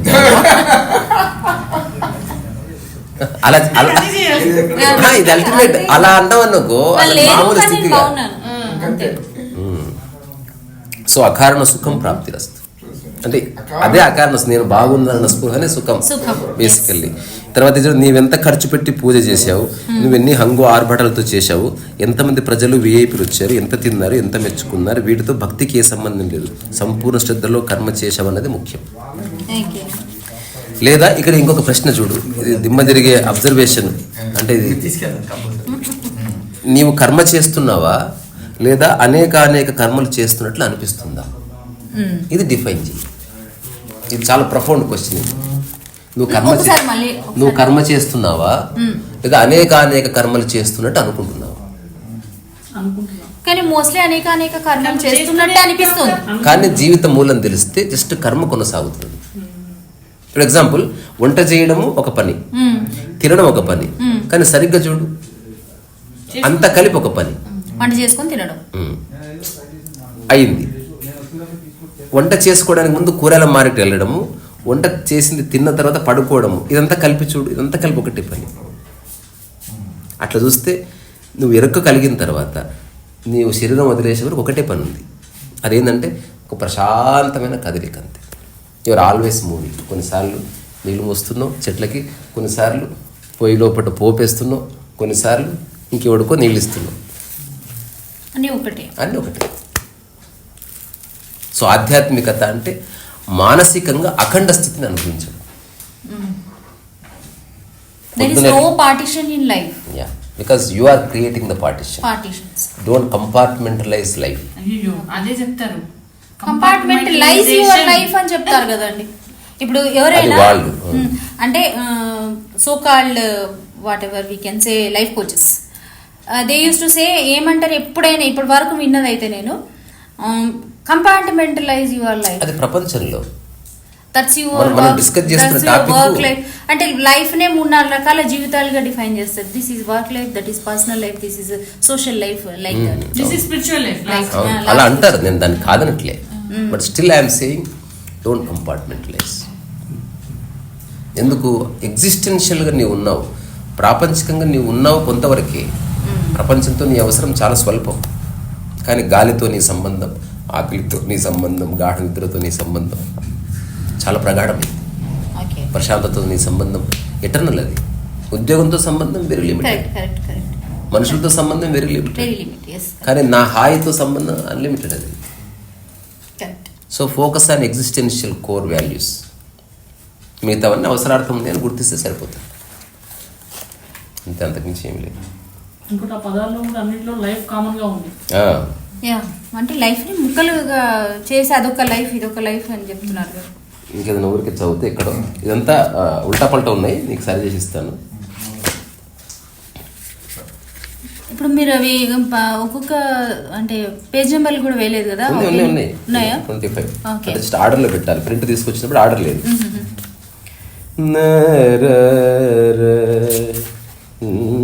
కర్మ అంటే కదలిక, యోగం అంటే కలయిక. 2 పదాలు. నీ ప్రతి కదలికలను ఒకవేళ నువ్వు పరమాత్మను నమ్మితే అందులో కలుగు. That is what yoga. That is what భక్తి యోగం. ఓకే. భక్తి యోగంలో నువ్వు పరమాత్మ, ఏ పరమాత్మ అయినా సరే, అన్నిటినీ తనకే ఇవ్వు. నిన్ను ఆలోచింపజేసింది ఆయన, నీతో చదివించింది ఆయన, నీకు ర్యాంక్ తెప్పించింది ఆయన, నీకు ఉద్యోగం తెప్పించింది ఆయన, తద్వారా శాలరీ అయింది, తద్వారా నువ్వు తినే ఆహారం ఆయన ప్రసాదం. తర్వాత హఠాత్తుగా నీ జాబ్ పోయింది, ఆయనే. అది కూడా ఆయనే. ఎందుకు డాడీ ఇట్లా చేసినావు అంటారు కదా. అందుకని సగం తీసుకోకు. నీ పరమాత్మని అనుకున్నప్పుడు నీకు నచ్చినట్టు పరమాత్మ చేస్తే అల్లము, లేకపోతే అట్లా కాదు. నీవు అందుకే నీ ఇష్టాలకు అతీతంగానే ఆయన ఏమంటారు దాని బ్లెస్సింగ్ ఉంటుందని గుర్తించు. నీ కాలు ఎరగొట్టేది ఆయన్ని, నేను హాస్పిటల్లో జాయిన్ చేయించేది ఆయన్ని, నీకు తగ్గించేది ఆయన్ని, అట్లా అనుకుంటే అది భక్తి యోగం అద్భుతం. శరణాగతి అంటే ఇదే. అవును, భక్తి అంటే శరణాగతే, కానీ ఆ స్పృహతో ఎవరు చేయట్లేదు అనేది నువ్వు చెయ్యి. నా అభిప్రాయం. అంటే జనం అందరు జనాలతో మనకు సంబంధం లేదు. జనాలు బాడిమే చేయ, జనము గంగల గలవని మనకు సంబంధం లేదు. నువ్వెట్లుందో నువ్వు చూసుకో, నేను ఎట్లుందో నేను చూసుకుంటా. ఇక్కడ ఉన్న మిగతా వాళ్ళ సంగతి వాళ్ళు చూసుకుంటారు. ఇది ఎటువంటిదంటే నువ్వు అల్టిమేట్ నువ్వు ఫస్ట్ ఇప్పుడు ఎవరెవరైతే గొప్ప గొప్ప లెక్చర్స్ ఇస్తున్నారో ఫస్ట్ వాడు తింటాడు అంతే. అది అయిన తర్వాత మిగతాది. ఫస్ట్ నువ్వు బాగుండు, నువ్వు బాగుంటే అంత బాగుంటుంది. కృష్ణమూర్తి చెప్పాడు ఇదే మాట. నువ్వు ఆహ్లాదకరంగా జీవిస్తే నీ చుట్టూ కొన్ని కిలోమీటర్స్ దాని ఇంపాక్ట్ ఉంటుంది అంటే నిజం. అవును, అందుకే కొందరి దగ్గర సూదనంగా అనిపిస్తుంది. ఇప్పుడు పూల పార్కులో ప్రేమ జంట చూసినప్పుడు నాకు అదే అనిపించింది. లేకపోతే ఎవరు వస్తారు, ఏదో అందం ఉంది దానివల్ల. జ్ఞానోదయం అయిన వ్యక్తిని కాని వ్యక్తి ఎలా గుర్తించాలంటే ఆయన చుట్టూ ఒక ఆహ్లాదకర వాతావరణం ఉంటుంది అంతే. అది ఒక pervading peace. It is always. అది ప్రయత్నం వల్ల రాదు, అది హృదయాంతరాళంలో భేదభావం లేని స్థితి ప్రశాంతత. అట్లా అది ఖచ్చితంగా ఉంటుంది. అది రాకుండా నువ్వు ఎందుకు పెట్ట. ఇప్పుడు ఇది మన ప్రయత్నం జనాలను నమ్మించడం కానీ కాదు అసలు. నీవెట్లుంటుందో అది రిపోర్ట్ చేస్తున్నావు అంతే తప్ప no curiosity to impress anybody. ఆ చక్కర్లో పడనే వద్దు. ఇంప్రెస్ అయితే ఏంది, కాకపోతే ఏంది, అది రిలవెంట్. అందుకని చాలా బాగుంది భక్తి గురించి ఎలాబొరేట్గా మాట్లాడుకున్నాం. నైస్. అంటే నేను నిజంగా అప్పుడు పాడ్కాస్ట్ చేయాలి వాళ్ళ కోసం, కొంచెం ఎక్కువ రీచ్ ఉంటుంది అట్లా ఆశపడినా ఆ ఆశ ఇట్లా తెలియదు నాకు. వాళ్ళు వెనక్కి వెళ్ళిపోయినప్పుడు. And thank you so much. మంచి విషయాలు చాలా చక్కగా మాట్లాడుకున్నాం అందరం. అవును, చాలా వల్ల అంటే ఏంది ప్యూర్లీ అడవిలో కోతులు కూర్చొని మాట్లాడుకున్నట్టు బాగుంది. అందుకే ఒక నియమం లేదు, ఒక రెగ్యులేట్ చేయలేదు, ప్రోటోకాల్ చేయలేదు. ఎవరు ఎక్కువ కాదు తక్కువ కాదు, అందరూ సమానం, జెన్యున్లీ సమానం అన్నమాట. ఏదో ఊరికి మాట వరుసకు కాదు. సో మనసు తీసేస్తే అందరం సమానమే. మన ఇద్దరమైన అనుకో అందరూ ఈక్వలే. మనసే భేదభావం, మనసు లేకపోతే అంత ఓకే. ఇది రమణ స్థితి జయాపజయాలకు అతీతం, భేదభావం లేని స్థితి, ప్రాపంచిక మలినాలంటుకొని మనస్సు, నా పర అన్న తేడా లేని మనస్సు, కళ్ళల్లో ఎట్లాంటి ఎదురు చూపు వెతుకులాట లేని నిర్మలత్వం, నిశ్చలత్వం. ఎదురు చూపు వెతుకులాట లేకపోవటం అంతే. నేను హాయిగా ఉన్నా అంటే అదే you are not waiting for anything. That is one kind of affirmation only, isn't it? ఇది స్థితి. అది ఇదంతా వెస్టర్న్ ఫిలాసఫర్స్ వచ్చింది అఫర్మేషన్. అఫర్మేషన్ అంటే నువ్వు కాని దాన్ని గురించి నువ్వు అనుకోవడం, నువ్వు ఉన్నది చెప్పడం వేరే. ఇప్పుడు నా చేతికి 5 ఫింగర్స్ ఉన్నాయి, ఇది అఫర్మేషన్ అయిపోయి నేను ఉన్నది చెప్తున్నాను. నీకు ఎవ్వడి ఆదికి రాడు.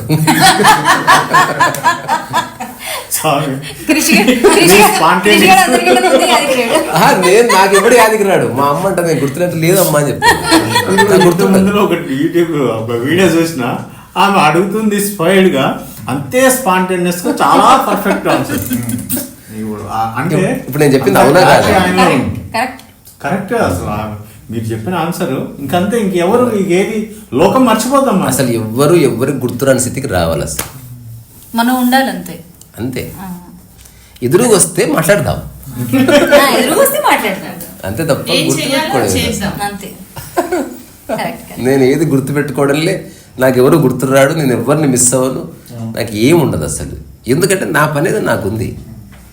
ఇప్పుడు ఏంది, ఇప్పుడు దీన్ని ఆర్డర్లో పెడతాం, లేకపోతే వీడియో బంద్ చేసి అప్లోడ్ చేస్తాం, అదర్ ఉన్నవేవో తింటాం, అందులో ఆకలి అవుతుంది, వాడు ఏదో భోజనం తీసుకొస్తాడు, అదర్ ఏదో పాట వింటాం, అదంతా మెల్లగా నిద్రలోకి వెళ్ళిపోతాం. మెలుగు రాగానే పూల పార్క్ ఉంది. అసలు ఎవడు ఇదంతా జయాపజయాలకు అతీతం. ఇది సక్సెస్ అయ్యాలి అనుకునేవాడు ఇప్పుడు ఈ అమూల్యమైన సమయం ఏదో పిచ్చివాగుడు కాదు. సమయం అసలు అమూల్యం, సమయం ఉంది, దాన్ని ఎంత హార్మోనియస్గా ఆస్వాదిస్తావు అన్నది చూసుకుంటే సరిపోతుంది.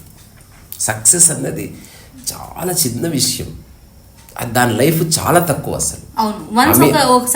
ఉదాహరణకి నువ్వు IAS అయ్యావు, అందరు వచ్చి బొకేలు ఇచ్చారు, తర్వాత నీ డెత్ డే రోజు వస్తారు అంతే, ఎప్పుడు రారు ఇంకా మధ్య. నువ్వు మళ్ళీ అందుకే క్రేవింగ్ ఉంటుంది, ఏదో చేయాలి ఏదో చేస్తే మళ్ళీ ఆ రోజు గుర్తింపు వస్తుంది. అందుకే పెళ్లి చేస్తారు పెద్ద గ్రాండ్గా. ప్రతిసారి మందరు మర్చిపోయే కొద్దీ ఇంకోటి కొత్త సక్సెస్ చూపిస్తూ ఉంటారు. అందుకని నువ్వు ఏమీ ఆశించకు. అసలు ఎగ్జిస్టెన్షియల్ మూలాన్ని పట్టుకొని అక్కడి నుంచి పనిచేసావు. నువ్వు ఈ ప్రపంచంలో ఎవడెవడు దేనికోసం ఆరాటపడుతున్నాడు అవన్నీ ఉత్తగానే వస్తాయి లైఫ్లోకి. కానీ నీ ప్రయత్నం లేని కారణంగా వచ్చినందుకు నువ్వు క్లెయిమ్ చేసుకోవడానికి వీల్లేదు, అంతే. అదొక్కటే కండిషన్. ఇది నాదే అనడానికి. ఇప్పుడు దానికి నువ్వేదో మొక్కలు నాటుతుండగా నువ్వు హఠాత్తుగా అంతర్జాతీయ స్థాయి మీడియాలో ఫేమస్ అయిపోయి నీ గురించి గొప్పలు మాట్లాడినా సంబంధం లేదు. ఇది దీంతో నాకు ఏ సంబంధం లేదు, నా ప్రయత్నం లేకుండా వచ్చింది కాబట్టి అది నాది కాదు, అది నేను క్లెయిమ్ చేసుకోను, అది అనైతికం. Absolutely no. But I respect everybody because they respected me. అంతవరకు. దాని తర్వాత కూడా అప్పుడు మెగాసెస్ అవార్డు వచ్చిందా పార్క్ చేయాల్సిందే, పార్క్ చేయాల్సిందే. అట్లా అంత అయిపోయినా కూడా అదే కోసం అదే కర్ర పట్టుకుని మామూలుగా ప్రయాణం. అంటే ఆ రుడ్యార్డ్ క్రిప్లింగ్ అంటాడు కదా, you may walk with the Kings but you never lose your common touch అంటాడు. లూజ్ యువర్ కామన్ టచ్ అంటే నువ్వు ఒక సాదా సీదా ప్రాణివని నువ్వు మర్చిపో. నువ్వు ఏదైతే నీ గురించి నువ్వు అనుకుంటున్నావు అదంతా మానసికము, కల్పన అని తెలుసుకో. దీనికి బియాండ్గా నీ రియల్ ఎగ్జిస్టెన్స్ ఉంది, దానికి ఒక పేరు లేదు, ఏమీ లేదు. అదొక ప్రశాంత స్థితి, బాగుంటుంది. సో ప్రపంచాన్ని వ్యవహారం కోసం బ్రహ్మాండంగా వాడుకు, ఇరుక్కోకు. ప్రకృతిలో వ్యవహారం లేదు, ఏమి లేదు, ప్రశాంతంగా ఉండు. నీ యొక్క జీవితాన్ని ప్రకృతికి అప్పచెప్పు. అప్పుడప్పుడు చేతులని కాళ్ళని ప్రపంచంలో ఉపయోగించుకో, మళ్ళీ కమ్అవుట్ ఆఫ్ ఇట్. బాత్రూమ్ని వాడుకున్నట్టు ప్రపంచాన్ని వాడుకో. ఎంత కాస్ట్లీది అయినా ఎక్కువసేపు ఉండం కదా. కానీ అదేమిటో నాకు భలే ఇష్టం బాత్రూమ్. టూ ప్రైవేట్ ప్లేస్ కదా. Yeah, too private. బాగుంది. So thank you so much. మళ్ళీ మాట్లాడుకుందాం. Thank you very much. మంచిగా ఉంది ముచ్చట. అంటే కొందరితో కాన్వర్జేషన్ బాగుంటుంది అట్లా, కొందరు అదే బాగుంది నీతో కాన్వర్జేషన్. మొన్న రమ్య అనే ఆవిడ వచ్చింది, బాగుంటుంది.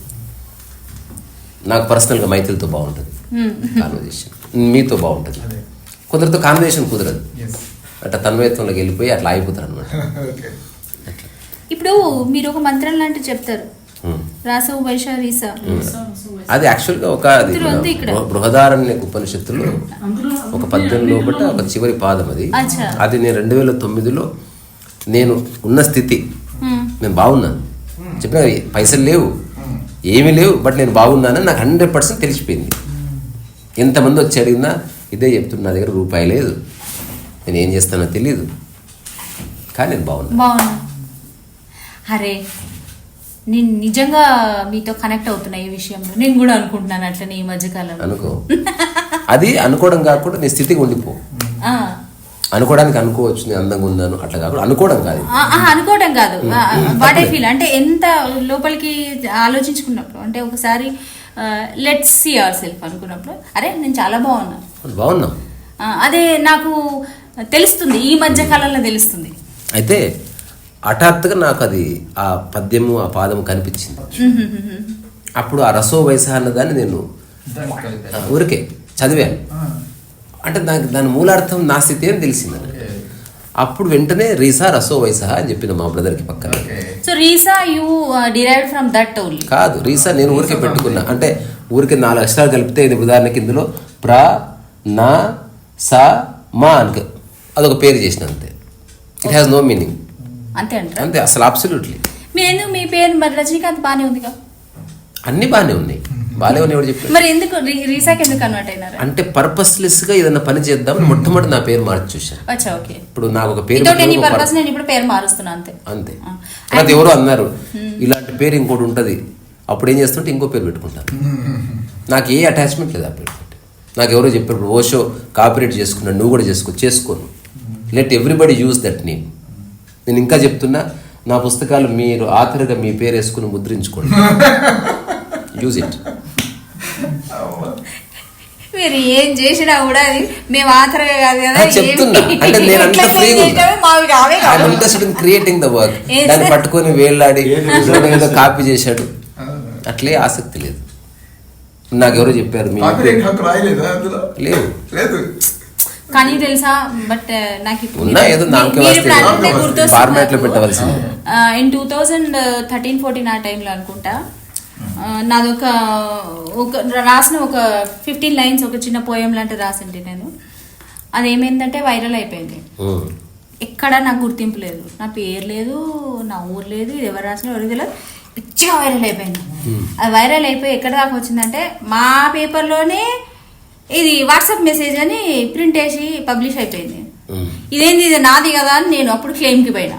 ఇది నాది, నా పేరు పెట్టకుండా మీరు వాట్సాప్ లో మెసేజ్ అని చెప్పి ఎట్లా ప్రింట్ చేస్తారు, బయటతో పెద్ద గొడవ పెట్టుకున్నా నేను.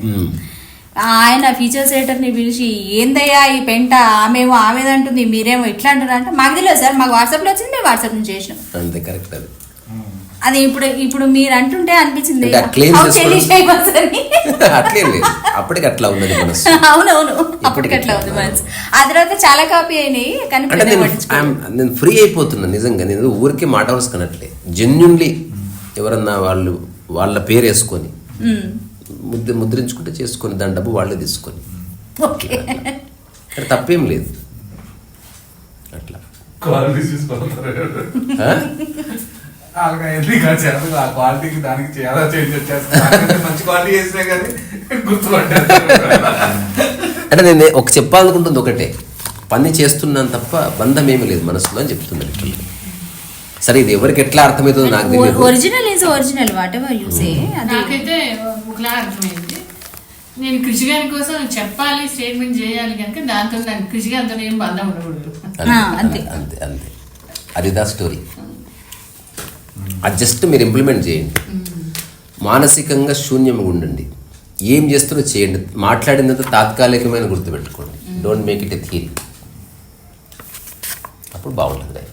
ఇక్కడ విషయం, మనం ఎక్కువ కాలం ప్రశాంతంగా బతకడానికి కావలసిన అవగాహన కోసం మాట్లాడుకుంటున్నాం, మనం వ్యూస్ కోసం కాదు.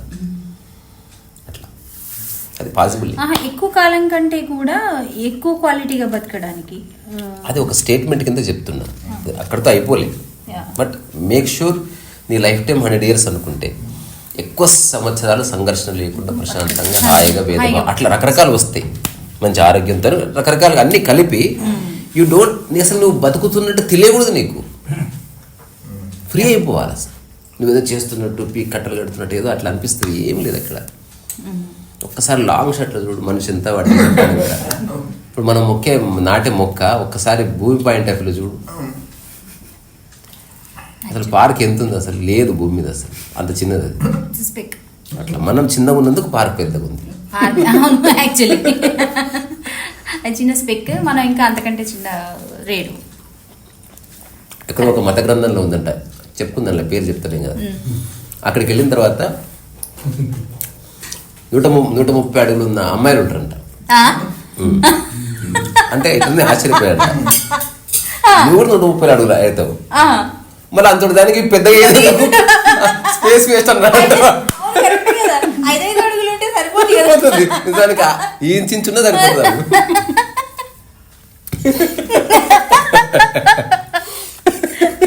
అది కిక్ సినిమా డైలాగ్ ఉంటుంది కదా, దమ్ముంటే ముసుగు తీసి కొట్టరా అంటే ముసుగు వాడికేస్తుంది, ముసుగు నాకేస్తేంది నీకేస్తేంది. కరెక్ట్. మన ముచ్చట ఉడవదు, ఏంటి చేయాల్సిందే. చేయాలి అంతే. Bye.